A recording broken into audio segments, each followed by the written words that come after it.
Arielle Scarcella groomer allegations? You don't say. Well, well, well. What do we have here? I'm proud to announce that I am part of the newly founded Against Groomers Coalition. It is going to take people from within our own community to put an end to the harmful ideology and abusive behavior directed at children. Follow us and spread the word. Hashtag gays against groomers. And it's an image of her here with a sign that says, "We are gays against groomers." Ah, very, very good, of course, because remember, the implication would be that all gay people are groomers if you didn't, do this whole thing. And then this person quote tweeted that tweet before it was deleted. This person goes by the name of Japo Mutt. Zero qualifications, just an ex-YouTuber, has 10,500 followers, and I really don't know what their deal is. I don't know what their story is in total. All I know is they tweeted this, and this went fucking viral. This blew the absolute fuck up. What's up, Ethan? We're talking about groomer allegations. You'll love it here. My libertarian friend. You kept up with me till I was of legal age, then manipulated me into showing you my dick on camera. This is rich. I was suicidal a year ago because people had to show me what you did to people had to show me what you did to me was wrong, I assume is what they meant. I wanted to do anything to stop thinking about it or believe it wasn't true. I looked up to you and you used me for my body.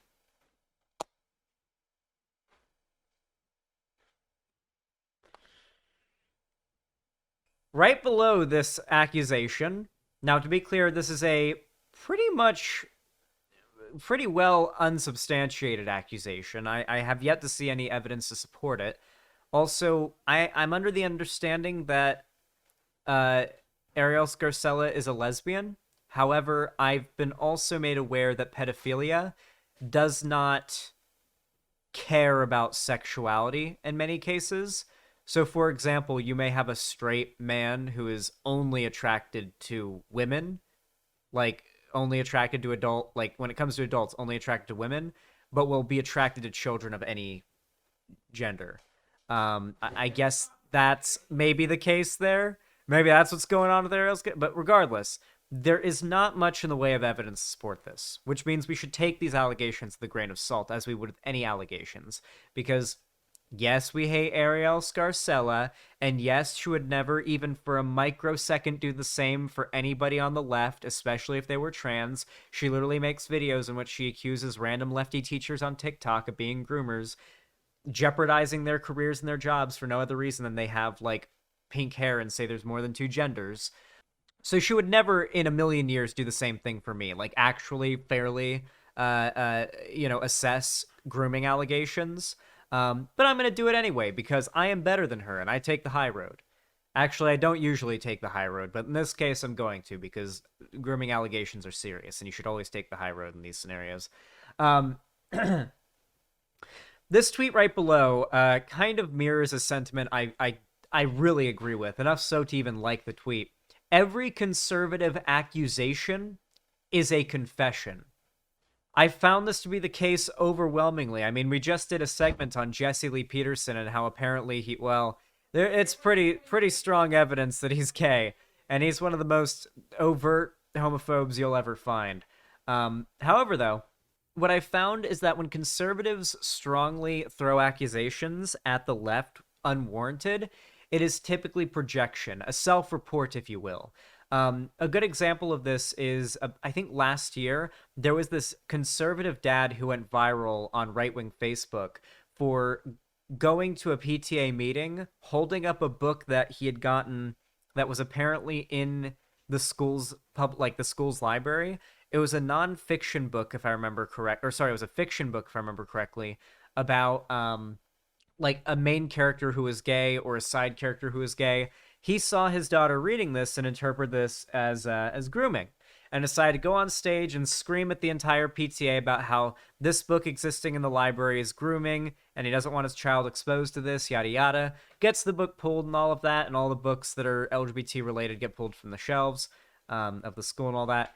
About 6 months later, I believe, well, he got arrested for molesting several children and raping his daughter. So, you know, it really just do be like that sometimes. Sometimes it really do just be like that. All right, he accused the school of grooming and was molesting his daughter. Yep. I know. I know. Sometimes the projection can really just be that direct. He accused the school of grooming his daughter. He was grooming his own daughter. Absolutely disgusting.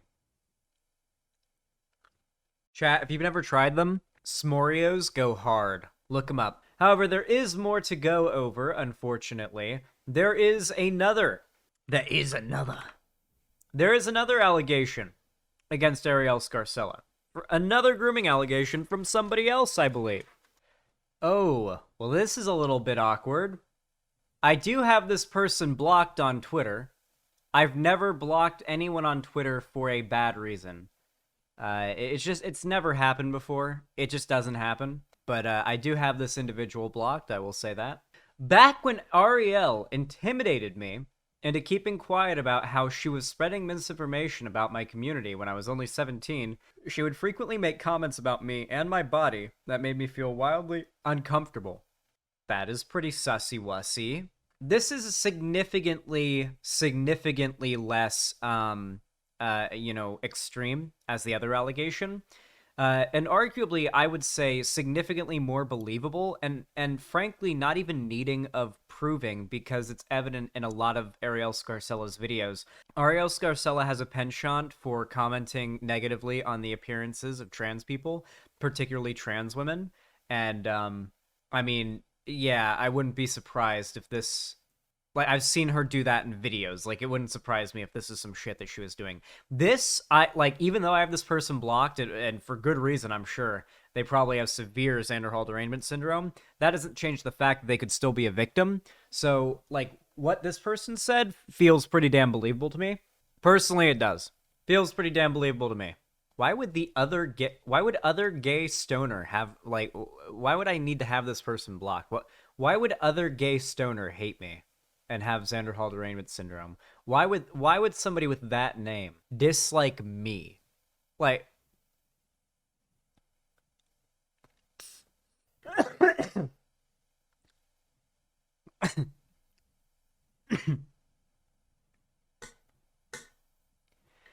I believe I have reached the level of high that I like to hover at for my stream. Listen, I've talked about conservative projection before. I've talked about how predators will use a sort of veneer of being super duper anti-predator as a way of shielding themselves against suspicion they themselves are a predator too. And you want to be careful with that thought process because a lot of people are just vehemently anti-predator and that's just how it is, and they are not themselves predators deep down.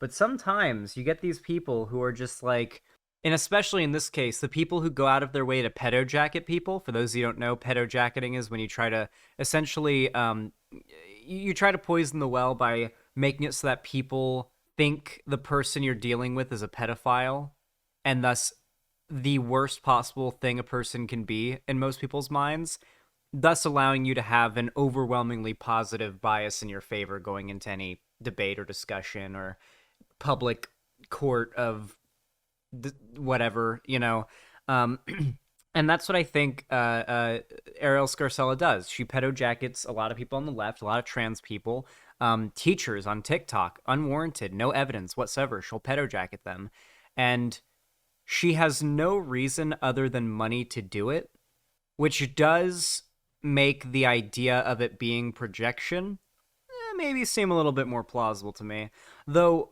This is what I think is probably the best bit of evidence that Arielle Scarcella does not give the slightest fragment of a piece of shit about protecting children from being exposed to sexual content.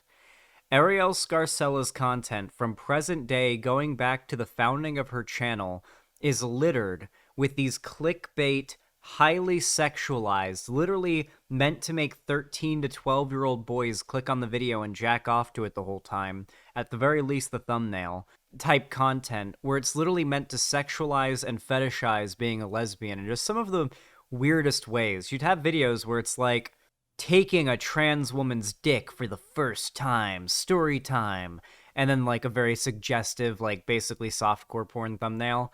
And it's like, okay, we're in some.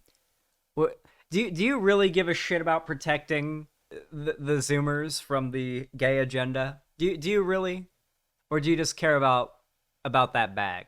Do you just care about? She just cares about the bag. I'm answering the question for you. She just cares about the bag. Anyway, if you concur, if you agree with this segment, and you want to see more from me, and you want to support my channel, and you want to help keep this show on the air, please consider dropping a like on the video, the segment, or the VOD if you're watching it after the fact. Remember, it is a completely free way to support me, and without your support, I cannot continue to do this. So please, consider it. And of course, if you want to see more from me here on YouTube, you can subscribe and hit the bell icon, turn on all notifications so YouTube actually tells you when I go live or upload a new video or anything like that. And finally, if you want to see more from me on social medias, links down below. And if you have the money for it, you don't need it for anything else, and you don't know what to do with it, you can always support me financially by donating, subscribing, gifting a sub on my website. We do have some white names in chat today. Or you can support me on YouTube, Twitch, Streamlabs, Stream Elements, or Patreon. Thank you so much for watching. Really, really appreciate it, and have a good one.